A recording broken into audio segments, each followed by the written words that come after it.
Every aspect of the house is end of life, you know, all electrical, HVAC, everything is really not in good shape. Just some of the reasons the Kohakes plan to tear it down and rebuild. What we did was we finished our architectural plans in May and then contacted a builder, and they submitted an application for a demo permit.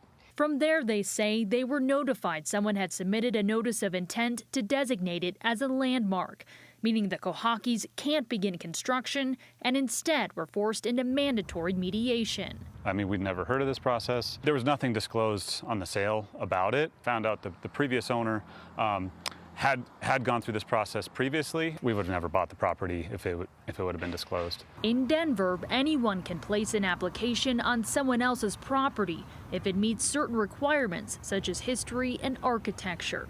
A landmark preservation public hearing to discuss whether they'll approve it, therefore protecting the home from ever being demolished, is set for Tuesday, September 16th.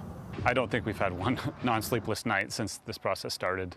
In the meantime, the Kohakes have opted to put the house up for sale for $3.1 million, the amount they've poured into the purchase and ensuing process. It'd be a break-even point. The hope is to find a potential buyer who might want to restore it, but there's a glaring problem. According to the county assessor's website, the home itself is only worth $1,000. The rest of the value is in the land, and that's what we thought we paid for.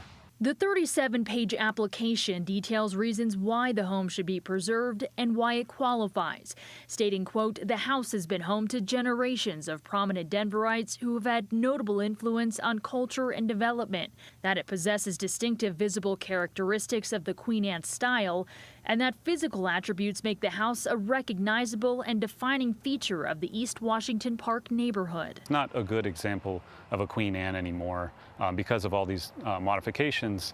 While a judge and state legislators have lived here, another previous owner we found, a known member of the Ku Klux Klan. Membership ledgers uploaded by History Colorado clearly shows his name and the home's address. Something you wouldn't wish on anybody, really, but Yeah. The Kohakes also tell me they've had issues with squatters, including one that wouldn't leave until police got involved. They later found out he was a convicted felon living right across the street from the school next door.